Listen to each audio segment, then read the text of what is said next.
मोनसे गोजोनथाव खौरां दतमा इउएन एकाडेमि फरायसालिया लानानै फैदों मोनसे गोजोनथाव खौरां। नंगौ, दतमा इउएन एकाडेमि फरायसालिया लानानै फैदों बेसेन नाङै मुं थिसननाय।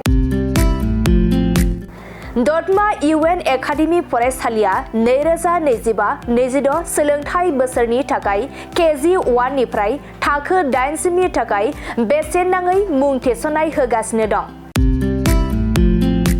आरो बिथराइ आरो फाइलिनि थाखाय फर्म बिलाइनाय आरो मुं थिसननायाबो सोलिगासिनो दं।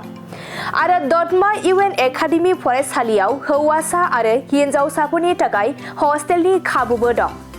बिनिखायनो नोंथाङाबो नोंथांनि गथ'खौ दतमा इउएन एकाडेमि फरायसालियाव बेसेन होआजासे मुं थिसननो सानदोंब्ला आरो हस्टेलाव दोननानै फोरोंनो सानदोंब्ला थाबैनो मुं थिसननो हागोन। आरो नोंथाङा आबुङै मिथिनो थाखाय नैबे 7002660387 जानबुं नम्बराव कल खालामना खौरां लाहरनो हागोन।